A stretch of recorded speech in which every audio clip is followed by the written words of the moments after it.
Olá galera, eu sou o CJ e bem-vindos ao Holy Cash. Hoje eu trarei aqui uma pessoa incrível, uma pessoa com propriedade para falar sobre gestão financeira, educação financeira, né, digamos. Bom, estarei apresentando aqui, Mikael, se apresente. Pá, oi, tudo bem com você? Seja bem-vindo a essa nova entrevista, agora com esse tema importantíssimo na nossa vida, na vida de cada pessoa, que é sobre educação financeira, né? E eu, para quem não sabe, eu sou especialista em finanças pessoais e hoje estarei tirando dúvidas, falando sobre esse assunto e levar você para um novo entendimento sobre o dinheiro, como lidar com o seu dinheiro e você poder fazer um planejamento, para você poder lidar melhor com suas finanças pessoais. Ah, muito bom, nossa, isso é importante, né, porque querendo ou não, o dinheiro roda em torno de tudo. Se você for ver, o dinheiro basicamente é tudo, né, é um poder, assim, digamos, que está em nossas mãos e a gente acaba aqui usando ele para isso. Algumas perguntas que foram feitas para a gente, nós estaremos trazendo aqui hoje e logo nós estaremos colocando outras caixinhas de perguntas para vocês fazerem dúvidas em gerais e nós estaremos colocando dentro de contextos e trazendo aqui para responder. Já começar aqui com a primeira pergunta: quais são os princípios da educação financeira? É interessante que a gente tem um dizer que a gente fala assim que cumpra princípios que Deus cumpre promessas, né? E a Bíblia ela é recheada de princípios em todas as áreas. E não vamos deixar de lado as finanças, né? E esses princípios financeiros, eu costumo dizer que quem passa alguma dificuldade financeira ou quem passa por está numa situação ruim, ou ele está deixando de cumprir um desses princípios ou até mesmo nenhum deles, né? Então, todas as pessoas que são equilibradas, têm sucesso financeiro, elas aplicam esses princípios. Princípios bíblicos, princípios fundamentais da nossa vida, né? Eles são 5 princípios, eu estarei trazendo aqui para você de forma resumida, para que a gente possa trazer aqui o conhecimento e vocês possam também iniciar a aplicar na vida de vocês. O primeiro princípio financeiro que a gente observa é o trabalho, né? O trabalho, ele, desde lá quando Deus criou o mundo, ele criou Adão, né? E assim que Adão recebeu o fôlego de vida, ele recebeu de Deus um trabalho, Sim. grande trabalho que era dominar sobre toda a criação que Deus ali criou e dar nomes para tudo que existia ali, animais, né? As plantas, etc. Né?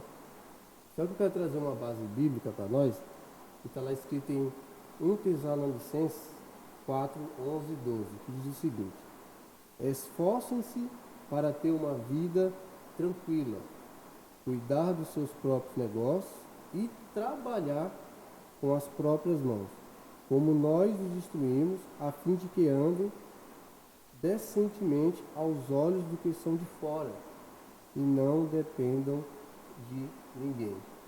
Ou seja, trabalhar é de Deus e é o primeiro princípio financeiro. Isso é importante. Portanto, o segundo princípio financeiro é a qualidade de vida. Qualidade de vida e manter a sua família com dignidade. E o que é isso? Isso basicamente é o controle financeiro da sua vida. Porque para você ter qualidade, você tem que ter no mínimo controle, né? E Salmos 23:1 é um versículo muito conhecido que está escrito: o Senhor é o meu pastor e de nada terei falta. Faltarás. Terei falta. Se você tem alguma tendência, alguma área da sua vida, você não, desculpe dizer, mas você não está tendo qualidade de vida, né? Porque a qualidade, ela não é só uma parte, ela é um todo. Como se dizer, é como se fosse a prosperidade, Sim. né? Então você está bem em uma área, está ruim em outra. Você pode ter a prosperidade específica, porém a qualidade de vida ela agrega no todo, né? E por isso que a Bíblia fala, nada terei falta. Se está faltando, alguma coisa tem. Não é verdade? Sim, com certeza. É bom isso daí, porque as pessoas, elas talvez, elas entendem esse salmo de uma maneira errada, querendo ou não. Elas leem, só que elas interpretam de uma maneira errada. Elas Exatamente. pensam no sentido de tipo, eu tô em Deus, então nada me faltará. Então eu vou ter tudo. Só que não é assim. Você tem que entender, a pessoa tem que entender que você estando em Deus, tudo aquilo que você necessita não te faltará. Uhum. Então é muito importante isso. Exatamente. Temos o terceiro princípio, no caso, né? São 5 princípios. O terceiro, esse daqui, eu gostaria de falar para todos, somente os jovens, né? Que é investir para o futuro. Aqui na Terra nós tivemos o nosso maior gestor que nos ensinou isso, que foi José do Egito, né? E eu falo para você que José do Egito ele fez algo que se ele negligenciasse, nenhum de nós estaria aqui na Terra vivo. A palavra diz lá em Gênesis 41, 34 a 36. O faraó também deve estabelecer supervisores para recolher um quinto da colheita do Egito durante os 7 anos de fartura. Eles deverão recolher o que puderem nos anos bons que virão e fazer estoques de trigo que, sob o controle do faraó, serão armazenados nas cidades. Esse estoque servirá de reserva para os 7 anos de fome que virão sobre o Egito, para que a terra não seja arrasada pela fome. Aqui tem um princípio, já fala de números, que ele fala na quinta parte, né? Que é um terço do que recebemos. E a maioria dos educadores falam, né, que se deve investir 30%. Mas o que eu quero frisar aqui, que a Bíblia já nos ensina isso, já nos alerta isso, e tem muitas pessoas que têm dificuldade de simplesmente colocar nem que seja 5% ou 10% em pró de sua, como está escrito aqui, sua reserva no momento ruim. E a Bíblia nos alerta sobre o dia mau, né? Ele fala que vai ter o dia mau e o nosso papel é o quê? É nos se preparar. Se preparar para Se preparar. Em Provérbios também está escrito, Provérbios 6:8. Ele fala lá daquele versículo famoso da formiga, né? Observe a formiga preguiçosa, reflita nos caminhos dela e seja sábio.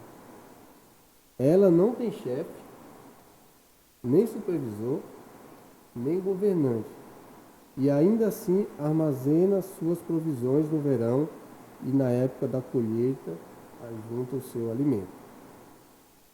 Olha que interessante.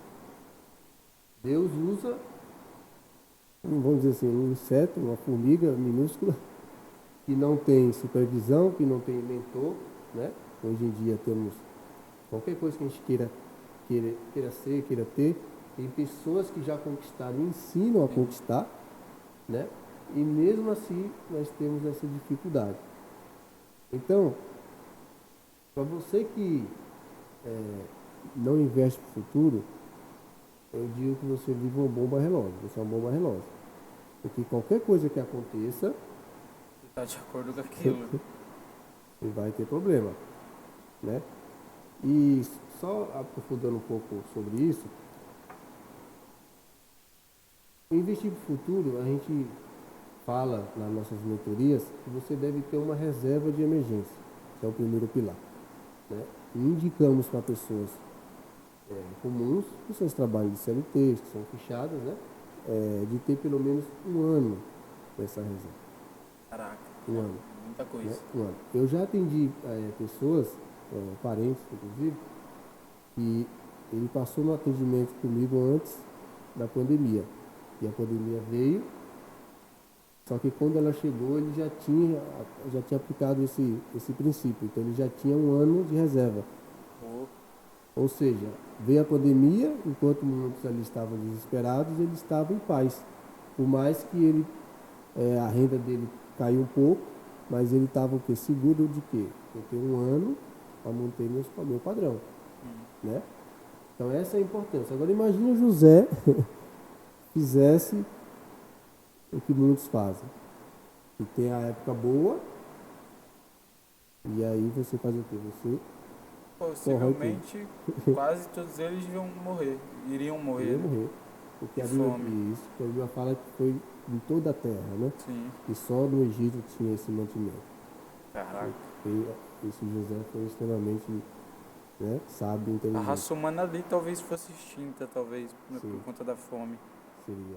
Então, é importante, né, você ter essa sensibilidade para entender quando você deve fazer e quanto você deve fazer, como você deve fazer. É Exatamente. importante. Porque, querendo ou não, as pessoas que não fazem isso, igual você falou, são um bomba relógio, eu acredito que, na verdade, essas pessoas têm muita fé, hein, para acreditar que nunca vai acontecer isso e não fazer. Uhum. Então, é importante muito. Tem mais um quarto princípio. Esse aqui é muito bom, que é se divertir. A Bíblia fala, lá em Gênesis 2, 1 e 3. Assim foram concluídos os céus e a terra, e tudo o que neles há. No sétimo dia, Deus já havia concluído a obra que realizara. E nesse dia, descansou. Abençoou Deus o sétimo dia e o santificou, porque nele descansou de toda a obra que realizara na criação. Deus não é homem para cansar, mas ele, por que ele colocou isso? Para nos dar de exemplo. Nós temos que tirar nem que seja um dia, um tempo, para ter esse descanso. Né? Importante. Eu, por exemplo, eu tiro os domingos, minha família.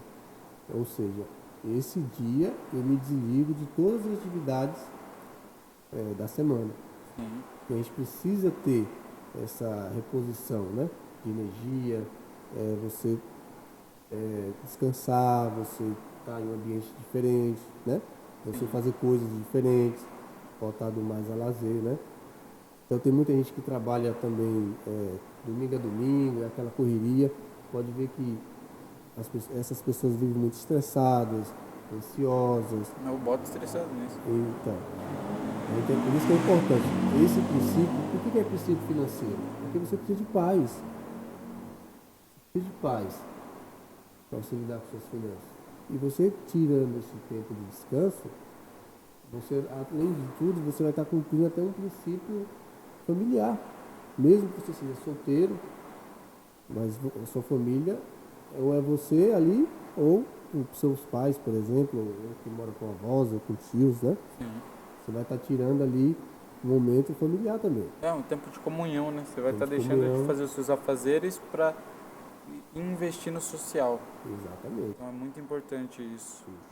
E o último princípio, que eu falo que é um dos principais, que é a doação, é doar. Um dos princípios financeiros é você doar. A gente tem aquele versículo que fala que o amor ao dinheiro é a razão de todos os males. E a Bíblia está escrito aqui, interessante, pois o amor ao dinheiro é a raiz de todos os males. Algumas pessoas, por cobiçar o dinheiro, desviaram-se da fé e se atormentaram com muitos sofrimentos. E tem uma forma de você mostrar para Deus que você não quer amor ao dinheiro, é desapegando. E qual é a forma de você desapegar do dinheiro? É doando, é dizimando, é ajudando o próximo. Né? Como está escrito aqui, por exemplo, em Provérbios 11, 24 a 25. A quem dê generosamente e vê aumentar suas riquezas. Outros retêm o que deveriam dar e caem na pobreza. O generoso prosperará. Quem dá alívio aos outros, alívio receberá. Ou seja, dando que se recebe. É interessante isso porque não é só no dinheiro isso, na verdade é em contexto geral, né? Tudo aquilo que vai estar te consumindo, Deus meio que ele vai dar um teste. Igual lá Jesus fala pro menino rico, por exemplo, que ele pede a riqueza pro menino vender. Só que o menino não quer, o menino vai lá e prefere a riqueza. Eu acho, até Abraão, por exemplo, o filho dele, isso entra em questão complexa, porque Deus ele vai querer ver onde seu coração está, se está na riqueza ou se está nele. Então, você dando ali o dinheiro ou você dando o que ele pedir, seria uma maneira de testar. E nisso ele te abençoaria muito mais se você tivesse o caminho certo. É importante. Isso aí. Esses são 5 princípios financeiros básicos. Né? Já que a gente entrou nesse quesito, né? Então, o que seria exatamente educação financeira? É interessante que a gente fala que o mundo precisa da educação financeira. Eu falo que isso é uma bobagem. Por quê? Todos nós somos educados financeiramente. Quer uma prova disso? Vou provar para você aqui agora. Quem não sabe que deve gastar menos que ganha e investir a diferença? Todo mundo. Todo mundo sabe disso. Isso é educação financeira. Caraca. Gastar menos que ganha e investir a diferença. O detalhe é o que está por trás da educação. O que é, por exemplo, a gestão. Como você deve gerir o seu dinheiro. E aí, existem várias e várias formas. Você encontra várias planilhas, vários métodos. Então, o que você aprende não é educação, você já sabe. A educação já está em você. É você. Você vai aprender a como gerir o seu dinheiro. Eu faço uma pergunta para as pessoas, geralmente assim, qual é o mais difícil? Ganhar ou gastar? Ganhar, com certeza. Ganhar. Olha que interessante. Se eu falar para você, você pode pegar umas garrafinhas de água e ir no farol, você faz dinheiro. Agora, o motivo das pessoas não terem dinheiro que elas fazem é que elas não sabem gastar. E por elas não saber gastar, elas acabam ficando sem dinheiro e nisso aí encarretando os problemas. Então, você arruma um emprego, por exemplo, você já resolveu a questão da entrada de dinheiro. Você foi lá vender água, você foi, né, desenvolver qualquer negócio, está entrando dinheiro. Agora, o gastar é mais difícil. Se gastar fosse mais fácil, ninguém tinha problema financeiro. Interessante isso, porque quando você pensa no gastar ser mais fácil, é no sentido, tipo, me entrega R$500 aqui agora. Eu atravesso a rua ali e eu gasto esses R$500. Só que é interessante isso. Tem coisas mais extremas em cima disso, que tem pessoas que nem receberam, mas já gastaram. Agora, por exemplo, essa época de final de ano. Quantas pessoas já se planejaram em cima do 13º, das férias? O famoso cartão de crédito. Os cartões de crédito. Muita gente. Nossa. E o dinheiro está na mão dela? Não está. Mas já sumiu. Mentalmente ele já está gasto. Olha que interessante. Meu 13º do ano passado eu tinha gastado 2 meses antes. Exatamente. Então gastar é que a gente fala, é mais difícil de ganhar. Interessante isso. Caraca. Qual a importância de termos uma boa educação financeira?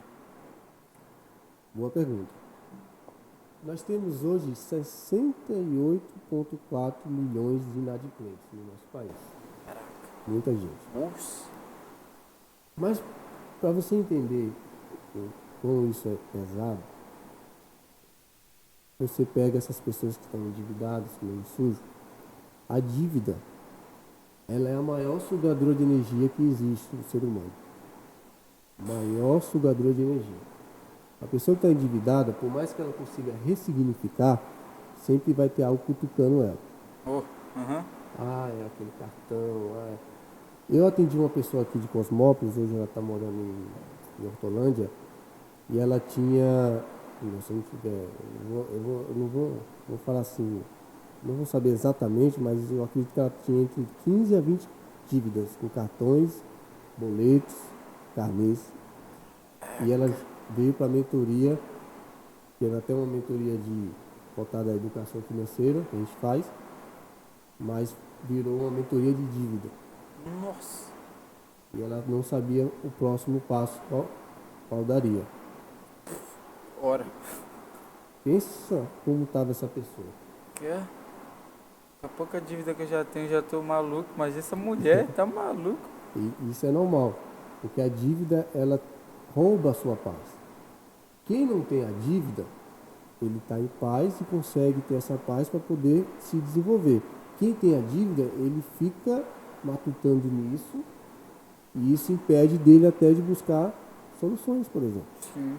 Então a importância da educação financeira é aquilo que a gente falou do que é educação financeira.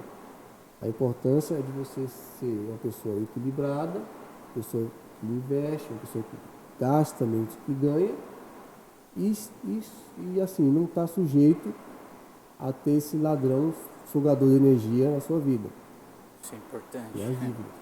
Tem pessoas que se matam, Nossa. e a TV ela não mostra suicídios, etc. É. Né? Essa cena eles não divulgam esses dados. Mas tem pessoas que estão se matando por isso. Caraca, pesado. Verdade? Poxa, sim. Já que a gente entrou nessa, você acha que é importante ter educação financeira nas igrejas?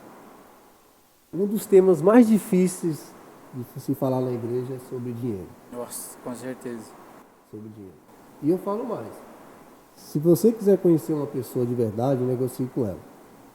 Quando você senta para falar de um projeto, falar da visão, falar do propósito, da missão, vocês estão na mesma sintonia. Se empolga, tal. Mas quando vai falar agora, qual vai ser a sua parte no J? Aí o semblante Some. muda na hora. Já O muda brilho vai semblante. embora. O brilho vai embora. Porque o dinheiro, ele mexe muito mesmo. Sim. E nas igrejas, a gente tem que ver o seguinte. Jesus, 20% dos seus ensinos foi voltado a dinheiro. Caraca. Jesus já até falou sobre investimentos. Parábolas do talento. Aquele que não multiplicou, que enterrou. Sim. Que Jesus falou para ele. Né? Nem que você deixasse para os banqueiros, para receber juros. Jesus já falou para você investir. Já falou de investimentos naquela época. Então, por que é tão difícil falar? Existem muitas crenças, líderes, os pais, por exemplo, já começam de casa, educam errado os seus filhos. Uma coisa que você, inconscientemente, você traumatiza uma criança, por exemplo, é quando os pais discutem por conta de dinheiro e o filho está ali vendo tudo. Ele já cresce automaticamente, isso vai para o inconsciente dele, ele já cresce com a visão que dinheiro é ruim, que dinheiro gera briga. É aquele famoso, né, que as pessoas dizem pra ir, dinheiro não traz felicidade. Uhum. Bota dinheiro no bolso dela pra ver. Eu quero ver. O dinheiro traz felicidade quando você cumpre esses princípios que a gente falou, né? Sim. Que é trabalhar com honestidade, qualidade de vida, manter sua família com dignidade, né? Se divertir e se doar. Muito importante isso. Bom, já que a gente falou sobre como ter, basicamente, como eu montaria uma reserva de emergência? Reserva de emergência ela é interessante o seguinte. A pessoa fala, quanto eu tenho que começar? Começa com qualquer valor. O importante é começar. Né? Essa frase é muito boa. Agora, o que as pessoas falam? Aí eu pego até em cima eu até brinco com elas e falo assim, já que estamos falando muito de conta, vamos fazer o seguinte. A primeira conta que nós devemos pagar, entre aspas, é o devolver para o Senhor. É o dízimo. Conta mais importante. Vamos colocar assim, para a pessoa poder entender. Agora você vai ter uma segunda conta. Qual é essa segunda conta que você vai ter que pagar? É o aluguel? Não. É o carro? Não. É a faculdade? Não. É você. Você tem que se pagar. A sua conta tem que ser a mais cara. E quando você não se paga, você está desdenhando de você mesmo. Caraca. Esse que é o problema. Interessante. Então você fala assim, beleza, eu tenho que me pagar. Não importa o valor. A Bíblia diz que seja fiel no pouco e no muito colocarei. Mas, por exemplo, quando você se refere a se pagar, você fala no sentido, vou gastar um dinheiro comigo mesmo ou no sentido emergência? No Gastar. sentido, isso. Nós temos que ter um pote de emergência, assim como José fez no Egito. Ok. Ele armazenou o trigo em celeiros durante 7 anos. Eles ficaram lá guardadinho. Só foi mexido quando chegou a crise. Caraca. A mesma forma, essa reserva de emergência. Nós, mentores, educadores financeiros, chamamos de colchão financeiro. É um termo técnico que a gente fala isso mais dentro das mentorias para explicar melhor. Mas é a reserva de emergência. Então ela serve, ela só deve ser usada, ela serve para te proteger de imprevistos. Né? A Bíblia diz, no mundo tereis aflições. Jesus disse, no mundo tereis aflições. Mas tem de bom ânimo. Se você não está estruturado, não vai tendo, Faz sentido. Total. né? Aí entra aquela questão que você falou da fé. Mas você tem que entender que a fé sem obras, ela é morta, Ah, real. Verdade. né? Caraca, E sim. existe, a fé, ela faz o impossível acontecer. Agora, o possível é função nossa. É, é Função nossa. aquela, a gente tem que buscar a gente tem que fazer o natural até não aguentar mais e ter que buscar o sobrenatural. E eu falo uma coisa para você. Se você usou todos os seus recursos, de intelecto, emocionais, de garra, e aquilo não aconteceu, aí que você deve descansar. Porque aquilo que não está no seu alcance é Deus que irá fazer, É isso aí, né? verdade. Então, se você está ali sendo fiel no pouco, mas você está ali cumprindo o princípio, Deus vai cumprir promessas. E aquele pouco, daqui a pouco, vai se tornar muito. E melhor ainda, você estará desenvolvendo um padrão financeiro diferente agora. Sim, Antes você tá gastava, mudando.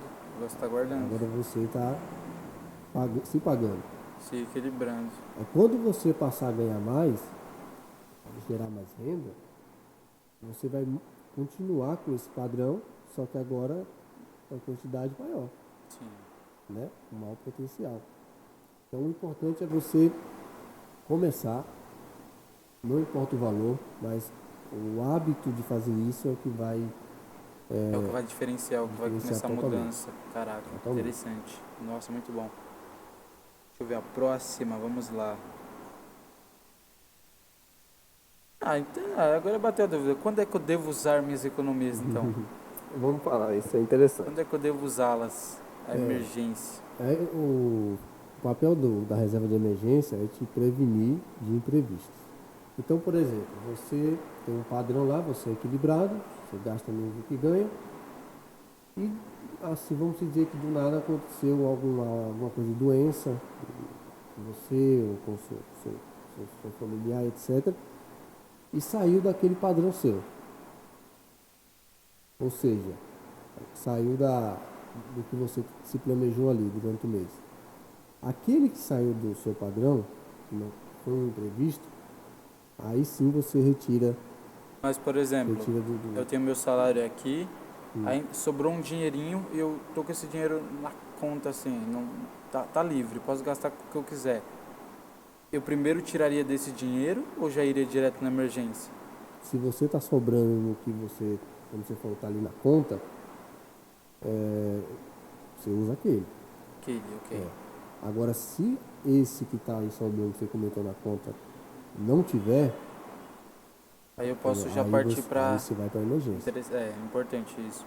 Que aí, tipo, é só de último caso, então. No último Tipo, caso. Isso. preciso comprar remédio, preciso comprar alimento, não Isso. tem.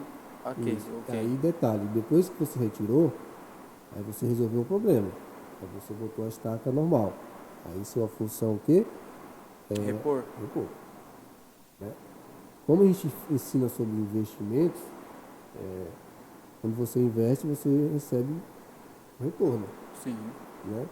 E muitas das vezes pode acontecer, dependendo da quantia de valor que está lá, o próprio juros cobre o que você retirou. Mas a ideia aqui, o entendimento, é usar somente em emergências, em coisas que saíram do seu controle, que acontece, é normal, né? Estamos sujeitos a tudo isso, e depois você repor. Interessante isso. Deixa eu ver, acho que foram todas. Então, né, vamos escutar assim. Qual conselho você deixaria para os jovens? O conselho dos jovens, para os jovens, está em Provérbios 24 e 27. É isso aí. Provérbios 24 e 27 fala o seguinte: termine primeiro o seu trabalho a céu aberto. Deixe pronta a sua lavoura. Depois constitua família. Isso é importantíssimo. Segundo dados, 86% dos divórcios é de fundo financeiro. Caraca. Você quer casar, e está longe Esse padrão. desse padrão de 86%, Você tem que seguir esse princípio milenar. E o que isso está dizendo na prática? Assim, vamos dizer, na prática para nós fazer. O que nós devemos fazer na prática? Consolide sua carreira ou sua empresa.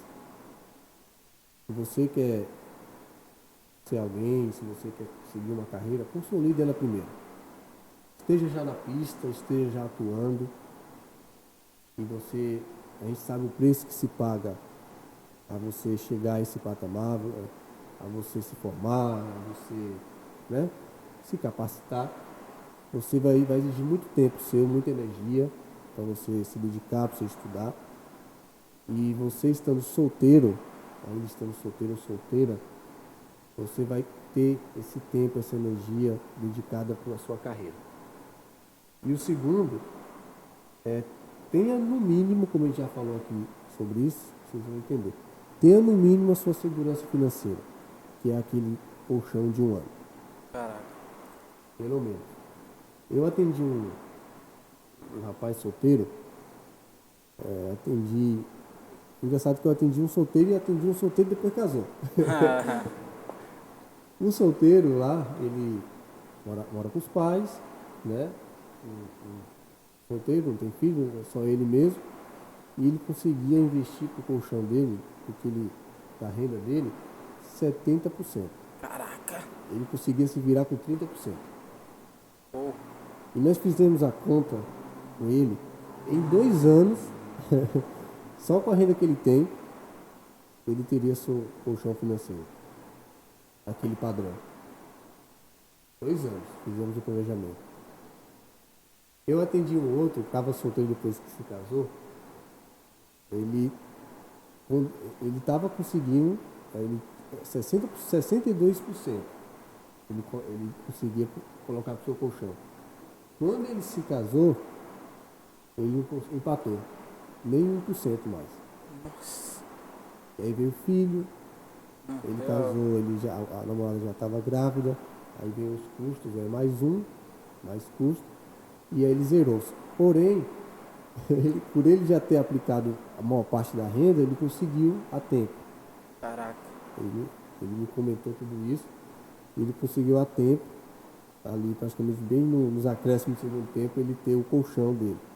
Ele já tinha um trabalho dele, há alguns anos, já estava, vamos dizer assim, consolidado, e com a reserva dele. E ele falou, olha, eu não Foi no sei, sufoco, hein? eu não sei o que poderia ser se eu não tivesse isso já pronto. Caraca. Então, para quem quer casar, foque nesse princípio. Sua carreira, foque em você tem tempo, você tem energia, Deus te dá sabedoria, você desenvolve inteligência. Consolide isso, se estrutura financeiramente, pelo menos com sua segurança financeira. E aí sim você vai, inclusive, você com esse patamar, você vai encontrar até pessoas também no nível que você está. Né? Eu, quando me casei, por exemplo, eu casei todo bagunçado. Paguei um preço terrível. Nossa. Terrível para poder. Então, a segurança financeira eu vim construído com casamento. Mas eu paguei um preço alto, né? E se eu não tivesse ali Cristo comigo, pessoas do meu lado, me aconselhando, me discipulando, eu já tinha largado meu casamento. Caraca. E hoje somos uma família, né, em 4, né? Minha esposa e meus 2 filhos. Mas eu paguei um preço muito alto, corri um grande risco, porque tudo bem, eu não conhecia a palavra ainda, mas independente disso, a palavra de Deus se cumpre em cima das suas ações. É verdade? Então, é o conselho que eu dou até por experiência própria e o que diz a palavra. Segue esse princípio, não é que você está imune a problemas, não é que você não vai ter confusão na vida, vai ter muito pepino mesmo. Isso é normal. Talvez eu tenha uma salada de fruta. Enquanto eu fui crescendo, me ensinaram que, tipo, um homem deve ter sempre 5 contas. É sempre a pessoal, ou seja, é o dinheiro ali que ele vai usar. Sexta-feira à noite eu vou sair para comer alguma coisa, vou sair com os amigos e tal. Esse dinheiro você pode gastar. Outra, isso um homem solteiro que mora sozinho e tal. seria contas para casa. Então, seriam contas que você usaria para pagar conta de Netflix, luz, gás, energia. Seria outra, reserva de emergência. Outra, casamento, ou seja, mesmo já sendo homem solteiro, você já começaria a guardar esse dinheiro para o casamento, porque aí supondo, né, que você conhecesse alguém depois de um tempo, tal, vocês continuariam a guardar, mas você já estaria se preparando, se você tivesse esse desejo de casar. E um outro seria para os seus filhos, porque aí você estaria preparando, mesmo já sendo solteiro, se você pretendesse, porque até você procurar alguém, namorar, casar, para poder ter filho, você já estaria com bastante dinheiro suficiente para ele. Então seria essas 5 contas. Aí, né, lógico, as dos filhos variaria de quantidade de filhos, mas seria basicamente essas contas, porque aí eu teria a minha parte da felicidade, que seria os meus gastos, comprar roupa, sair com os amigos e tal. Teria um outro que seria para minha casa, mesmo morando com a minha mãe, morando com meus pais ou morando sozinho já. O outro seria basicamente, né, me preparando para o casamento, e aí o resto para meus filhos. Então esse foi o modo que eu aprendi. É um modo que eu uso até hoje em dia, porque aí, querendo ou não, eu estou todo desregulado agora, mas antigamente eu usava nesse princípio, não complexo desse nível. Esse nível eu fui começar agora, mas que é o que eu pretendo seguir. Porque mesmo sendo um homem solteiro, eu penso em casar, então já é importante ir guardando. E querendo ou não, ter o meu colchão financeiro, né? Que é importante. Mas aí tem os gastos mensais e tal. Então isso é o que eu fui aprendido, o que me ensinaram. Que querendo ou não, é algo que é bom de seguir, né? Sim, aí já é uma gestão, é uma nova gestão financeira, né? Sim. A gente ensina, é interessante que a gente ensina, a gente fala o exemplo do governo federal, por exemplo, né? O que tem lá no governo federal? O presidente e ao lado dele os seus ministros. Sim. E cada ministro recebe uma pasta. E essa pasta é a função dele lá de tocar o Brasil. Como, por exemplo, ministro da Educação, ministro da Saúde, ministro da Defesa, da Casa Civil e etc. O interessante é que cada ministro desse, ele recebe o quê? Um orçamento. Ele recebe uma quantia de dinheiro, para você entender, por ano, para ele manter aquele ministério em atividade no país. Para cada ministério, é um valor diferente. O Ministério da Economia recebe mais, Sim, que ainda tem não. da saúde, que é alta, educação, etc. E funciona perfeitamente. Perfeitamente. Então, o que é que eu falo? Se essa gestão funciona perfeitamente, por que não modela ela? Foi o caso que você mencionou aí. Eu coloquei para pensando no meu casamento, aí você falou da reserva, dos meus filhos. Você desenvolveu um padrão financeiro e você especificou dando nomes às áreas e setores. É importante isso. Teria mais alguma coisa? Esses são padrões que a gente segue que, né, aquilo, a gente segue, mas, né, sempre se moldando, mas é algo que funciona, então, né, como sou jovem, eu vou seguindo esse padrão. Cara, foi sensacional a sua presença aqui, foi muito boa, aprendi bastante, até porque muita coisa que eu não sabia. Sensacional a sua presença, muito obrigado. Fique de acordo aí nos comentários, colocando as suas perguntas, as suas dúvidas que ficaram referente a este podcast, referente aos anteriores, e dúvidas que vocês tiverem para os próximos, pode colocar aí nos comentários que nós estaremos vendo e trazendo aqui. Também no nosso Instagram do Arena, nós estaremos colocando caixinhas durante a semana para vocês fazerem perguntas relacionadas a tudo, tanto relacionado à Bíblia quanto à vida, e nós estaremos juntando isso, transformando em temas e trazendo aqui para vocês. Então, muito obrigado por poder estar aqui hoje falando sobre isso. Fique com Deus e até a próxima.